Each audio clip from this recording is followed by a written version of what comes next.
Helicopters are invaluable for TV news organizations, helping to report on traffic and breaking news and getting reporters to the big stories quickly. These eyes in the sky are supposed to help cover the news. So what happens when they are the news? Brooklyn, New York, May 4th, 2004. A TV news helicopter is dispatched to the city's Flatbush neighborhood to cover a shooting. It arrives about 6:15 p.m. and begins hovering over the police cars at the scene. It's business as usual until suddenly the helicopter's camera goes haywire and then the shot dies. Bystanders look up and see the helicopter spiraling out of control. Suddenly we heard a loud splutter, boom! And when we looked up, there it was, the car, we saw the helicopter. So I said, the helicopter is in distress. Another news helicopter responding to the same story begins filming Chopper 4's wild fall from the sky. It suddenly started coming right down, but guess where it was coming? Right down at us. We started running, and then it came right down, coming out. So, oh, no, no, no, no. The helicopter with two pilots and a reporter on board twirls and twists around like a corkscrew, the pilot fighting for control. It was coming down like this, you know what I mean, like this, coming down, coming down. But it's no use. The 3,000-pound aircraft slams into a chimney on a 4-story apartment building, then flips over onto a lower roof next door, breaking apart into pieces. It looks like certain death for those inside. But then, amazingly, pilot Hassan Tan and reporter Andrew Torres managed to climb out of the wreckage on their own. Pilot Russ Mowry, however, is stuck inside, and the helicopter's engine is still running with 80 gallons of fuel on board, threatening to ignite.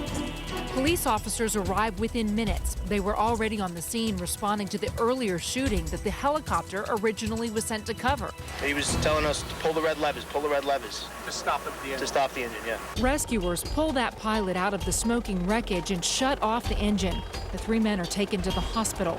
All survived the incredible crash, the fuselage around their seats protecting them like a cocoon.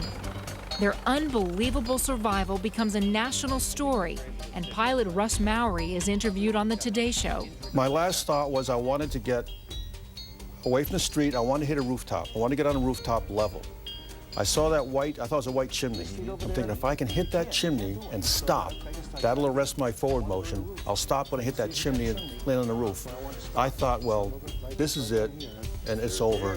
And it was my last, no flashbacks, I'm dead, and that's it. I woke up in the ambulance. Mowry reports to the tower seconds before crashing that his tail rotor isn't working. An investigation concludes that a drive belt fails, causing the helicopter to lose all hydraulic power. That is the absolute worst thing to happen. It is a nightmare for a pilot. And that I knew it was going to be really, really ugly. I just knew that we were not going to come out of it. Mowry does a superhuman job to control crash the aircraft, saving his life, his passengers, and innocent bystanders on the ground. Jerusalem, Israel, May 24, 2001. A city that's seen its share of tragedy is about to experience another devastating blow. It begins with the most joyous of celebrations, a wedding.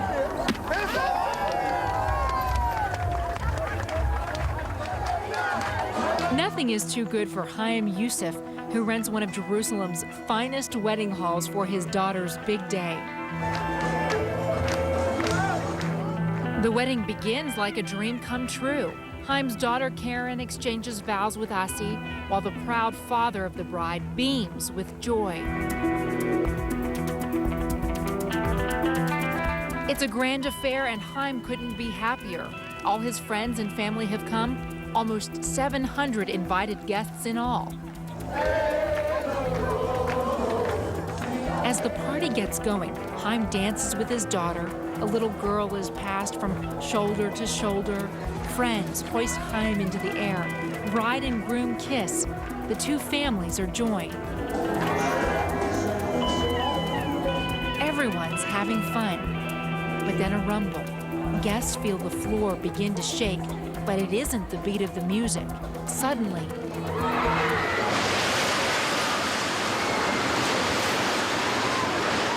Everyone on the dance floor disappears into a black hole.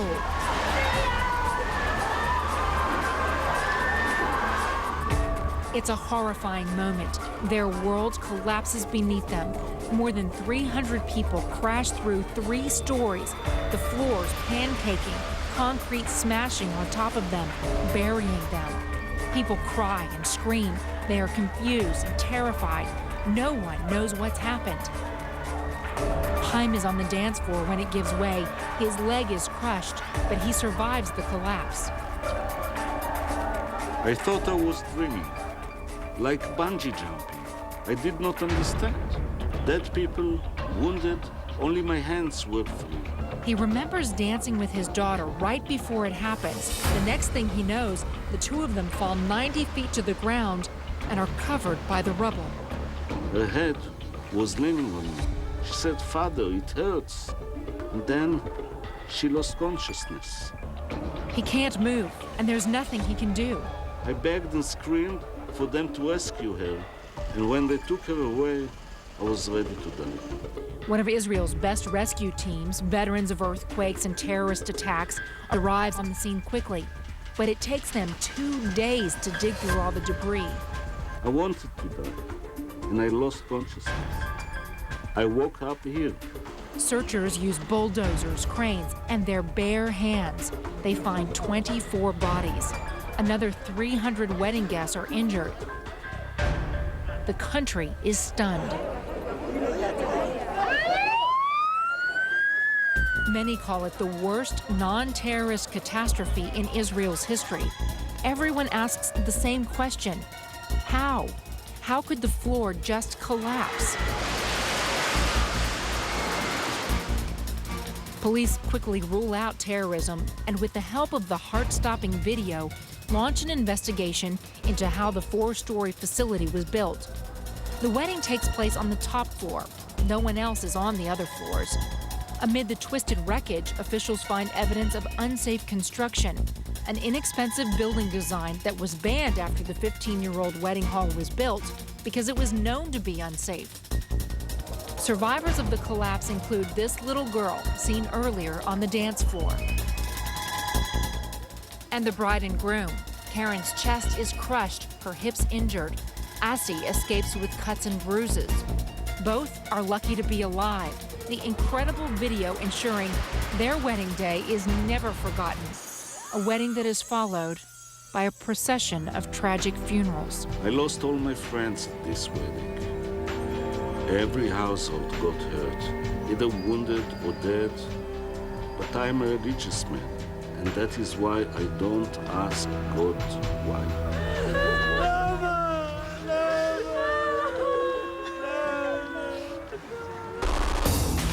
Coming up. Holy smokes, I hope everybody's okay. I truly believed I was going to die that day. When caught on camera, on the edge of death,